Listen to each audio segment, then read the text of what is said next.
Hello, welcome back to PlayStation Access. My name's Dave and I'm joined today by Rob. Hello. And Rob, I'm super jealous because Far Cry 5 has just been sort of properly revealed. Yes. But you saw it yesterday at a special event. I did. So you are able to fill, I don't know anything about it, so you were able to fill me in on 5 reasons I need to be excited. 5 reasons you need to be excited. 5 reasons everyone needs to be excited. So by now, if you haven't seen them, the revealed trailers for Far Cry 5 are out there in the wild, and you will see some of those across this video. Yeah. But what you might not know are some special secret bits of information that I got told yesterday. Tell me. The first reason you need to be excited is that it's set in America this time. Okay, that is exciting. Hope County. Yeah. Now, this is a completely new setting for Far Cry because we're used to, especially with 3 and 4, lush jungle terrain. Like 3 was on a lush jungle island with pirates everywhere. Yeah.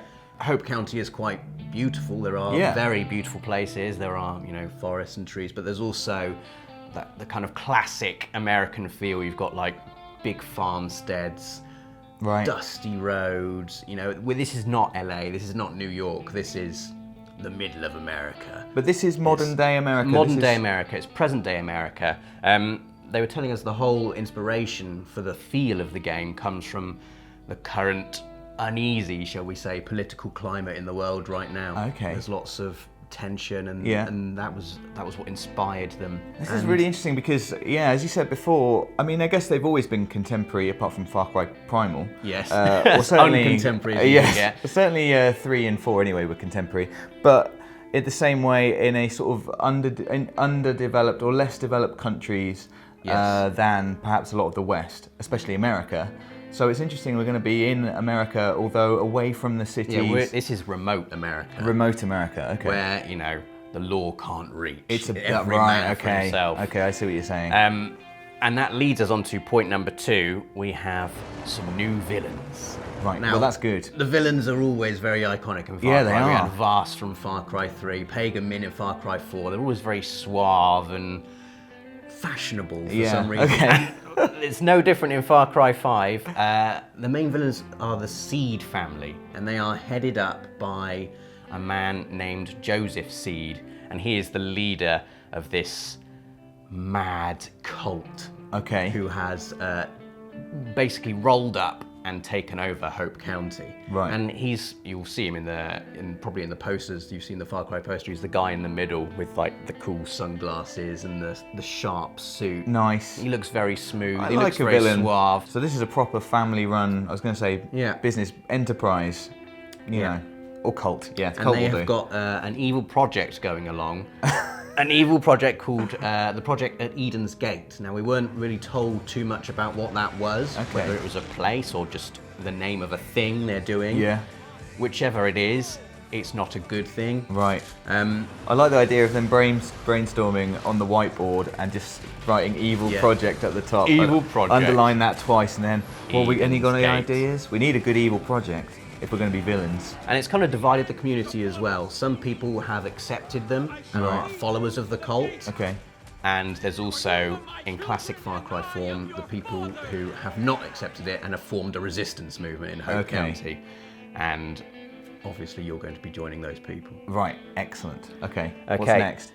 The third reason you need to be excited is there are loads of new characters, some very cool characters who you will be fighting alongside. So these are Resistance members now.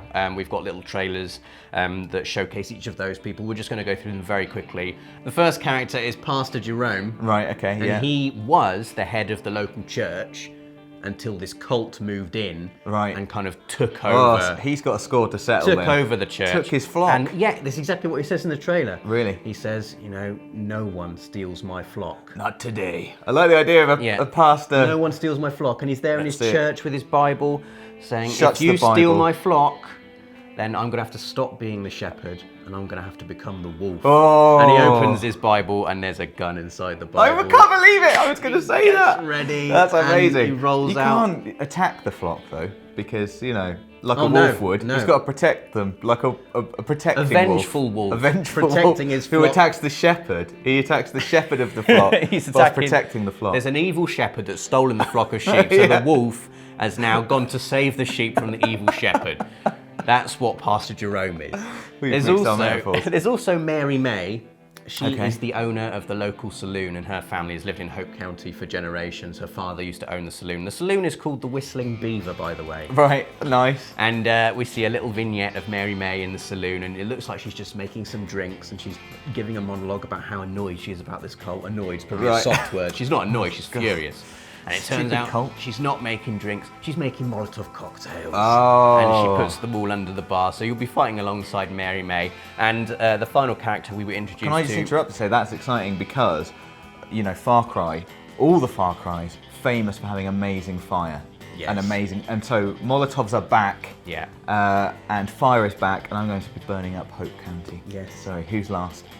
Nick Rye is last. Right. Nick Rye is a man who loves planes, and more importantly, we have confirmation that you will be able to fly planes. That's in Far Cry really 5. good. That's great news. So that's in Far Cry exciting. 4, you had the, what was it called? I can't even remember what it was called. The little microlight mini thing. Helicopter thing. Oh yeah. That you could soar about. Yeah. Far Cry 5, we're in proper planes, and these are like crop Surely dusters. this is giving us a bit of an idea about how big the world is going to be then. We have no kind of confirmation on how big the world is, although judging by previous Far Crys, I'd imagine big.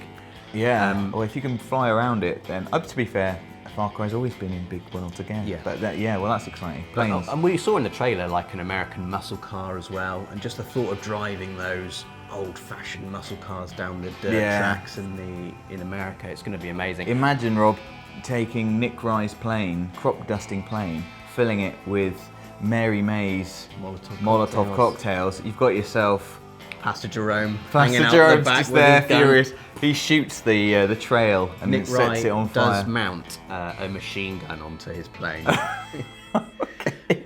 Point number 4. Oh, God, looking forward to meeting all these characters. The fourth reason you need to be excited, Dave, and this got me really excited, is you can play the entire campaign in co-op. Yes. Which is going to be great. Yes, that's good. Because some of the most fun I think we've had in Far Cry games over the past years has been when we do it in co-op. Yeah, absolutely. We each get in a vehicle, we just ride through, blowing stuff up, and now we can play the entire campaign of Far Cry 5 in co-op. That's excellent. That's really, really smart. That's going to be so much fun. And I suggest we do that together. I would like to do that. Yeah, that's going to be totally great. Do that. I mean, Far Cry just lends itself to, it's just a playground, isn't it? The whole world is a playground, and it's much more fun in a playground if you've got a friend. Yes. You know, especially if there's, I'm hoping there's going to be sort of more capturing of bases and things, and like you say, just using vehicles, just someone driving, someone firing. That's just the best fun right there. That's great. So. And the fifth and final reason you need to be excited about Far Cry 5 is the fact that your character, who we've not mentioned yet... I know, I was going to ask. You are playing a deputy sheriff, and you're sent in with your troop to go and arrest Joseph Seed, the head of the cult. Obviously, that doesn't go very well. No. But your character is completely customizable, which I believe is the first time in the main Far Cry series you've been able to completely customize your character. So you can customize their appearance, their name. You can basically put yourself into the game. Wow. Which is I wonder if you're going really to be... exciting. That's interesting because Far Cry is a first-person game. Yeah. So I suppose there's going to be cutscenes, I guess, where you're going to see your character, or perhaps maybe, I don't know, maybe we'll be seeing more of our characters. Well, I don't want to speculate, Dave, because we don't know. Well, I any know, of these I things, literally don't. I'm just thinking out loud. In co-op, maybe, Good I point. can see your character, you can see my character. Yeah. Yeah. It's going to be good. That's exciting. But, people can finally be in Far Cry. Well, there you go, guys. There are 5 reasons you need to be excited about Far Cry 5. Leave us a like if you enjoyed the video, and do stick with us because hopefully we're going to be seeing more of Far Cry 5 at E3.